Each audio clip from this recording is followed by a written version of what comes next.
Sonei Bin y su familia. A pesar de que el siguiente relato está confirmado con tanta seguridad como puede estarlo cualquier hecho histórico, resulta casi increíble debido a las monstruosas crueldades de que trata. No hay nada que hayamos oído contar con las mismas garantías de certidumbre que pueda comparársele, ni que muestre con tan horribles detalles hasta qué extremos puede conducir a una persona un temperamento brutal, cuando carece del freno de la educación y el conocimiento del mundo.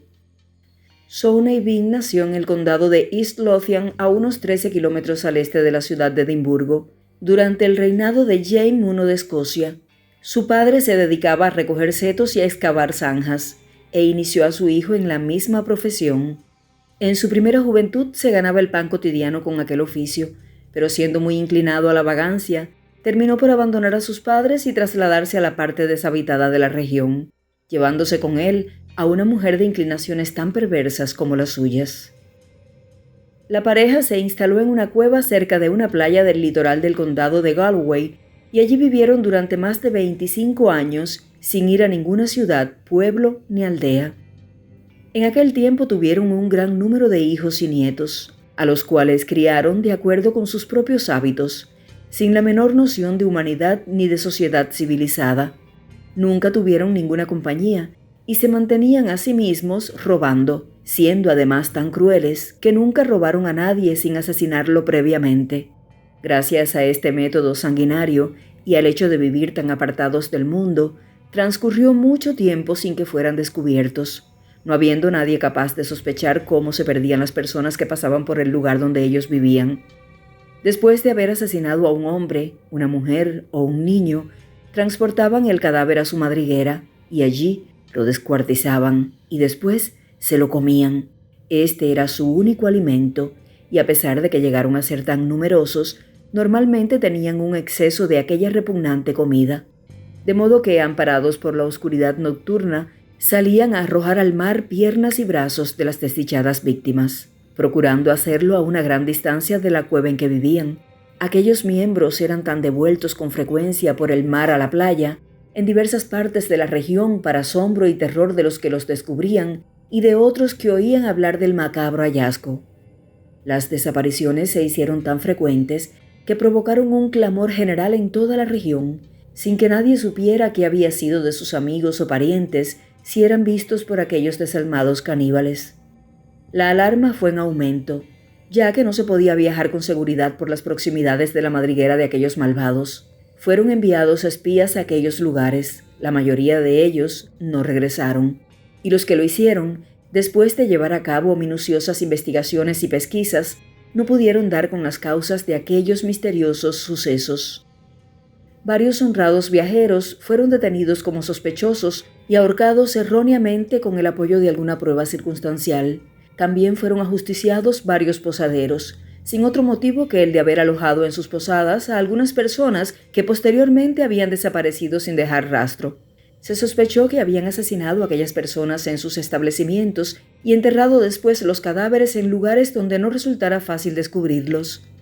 La justicia se ejerció con la mayor severidad imaginable, a fin de evitar aquellas frecuentes y atroces hazañas, hasta el punto de que muchos posaderos que vivían en la zona occidental de Escocia abandonaron sus negocios temiendo correr la misma suerte y buscaron otras ocupaciones.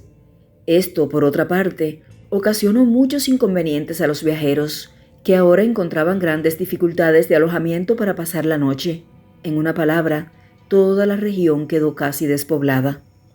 Sin embargo, continuaban produciéndose las desapariciones de súbditos del rey, de modo que todo el mundo llegó a admirarse de que pudieran producirse semejantes villanías sin que sus autores fuesen descubiertos. Ni uno solo de los que habían sido ejecutados confesó su culpabilidad en el patíbulo. Por el contrario, afirmaron su inocencia hasta el último momento. Cuando los magistrados comprobaron la inutilidad de aquellas medidas, renunciaron a los procedimientos rigurosos y confiaron en la divina providencia para la resolución de aquel horrible misterio. La familia de Sonei, entre tanto, continuaba creciendo y cada uno de sus miembros, cuando la edad se lo permitía, ayudaba en la medida de sus fuerzas a perpetrar los horribles crímenes que seguían impunes. A veces atacaban a 4, 5 o 6 viajeros al mismo tiempo, pero nunca a más de 2 si iban a caballo, Eran tan precavidos, además, que tendían 2 emboscadas, una delante de la otra, para evitar que alguno de los atacados pudiera escapar si se había librado de los primeros asaltantes. El lugar en el cual habitaban era completamente solitario, y cuando subía la marea, el agua penetraba en una extensión de casi 200 metros en su vivienda subterránea, que tenía casi 2 kilómetros de longitud, de modo que la gente armada que fue enviada a investigar ni siquiera se había fijado en la cueva, incapaz de imaginar que algún ser humano pudiera residir en semejante lugar de perpetuo horror y oscuridad. El número de asesinatos cometidos por aquellos salvajes no llegó a conocerse nunca con exactitud, pero se calculó que en los 25 años que duraron sus fechorías, habían lavado sus manos con la sangre de 1 millar de hombres, mujeres y niños como mínimo. Su descubrimiento tuvo lugar finalmente en las siguientes circunstancias. Un hombre y su esposa, montados en el mismo caballo, regresaban un atardecer a su hogar después de haber visitado una feria, y cayeron en la emboscada de aquellos desalmados asesinos, que se lanzaron furiosamente sobre ellos. El hombre se defendió valientemente con espada y pistola, derribando a algunos de los asaltantes. En el transcurso de la lucha, la pobre mujer cayó del caballo e inmediatamente fue asesinada ante los ojos de su marido, ya que las mujeres caníbales la degollaron y empezaron a chupar su sangre con tanto placer como si fuera vino. Después le abrieron el vientre y le sacaron las entrañas. El horrendo espectáculo hizo que el hombre redoblara sus esfuerzos para defenderse, sabedor de que si caía en manos de sus enemigos, correría la misma suerte. Quiso la providencia que mientras luchaba desesperadamente, se presentara un grupo de 20 o 30 hombres que habían estado en la misma feria, y ante partida tan numerosa, Sowney Bean y su sanguinario clan decidieron retirarse a su madriguera cruzando un tupido bosque. El hombre, que era el primero que salía con vida de una emboscada de los implacables asesinos, contó a los recién llegados lo que había sucedido y les mostró el cadáver de su esposa que los forajidos no habían podido llevarse. Todos quedaron estupefactos y horrorizados ante su relato. Le llevaron con ellos a Glasgow y pusieron el asunto en conocimiento de los magistrados de la ciudad, los cuales informaron inmediatamente al rey. 3 o 4 días más tarde, Su Majestad en persona con un ejército de 400 hombres salió para el lugar donde se había producido la tragedia, a fin de registrar el terreno palmo a palmo, tratando de localizar a aquellos seres diabólicos que desde hacía tanto tiempo venían siendo tan nefastos para las regiones occidentales del reino. El hombre que fue atacado era el guía, y se llevaron también un gran número de sabuesos, no omitiendo ningún medio humano que pudiera conducir a poner fin a aquellas crueldades. Sus primeras pesquisas resultaron infructuosas, no consiguieron encontrar ninguna vivienda, y a pesar de que pasaron por delante de la cueva de los malvados, no les prestaron atención y continuaron su exploración a lo largo de la playa, ya que la marea estaba baja en aquel momento.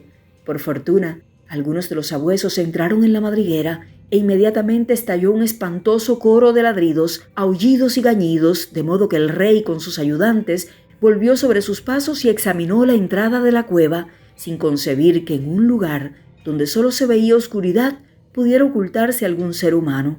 No obstante, al ver que el griterío de los perros iba en aumento y que se negaban a salir de la cueva, empezaron a imaginar que alguien debía vivir allí.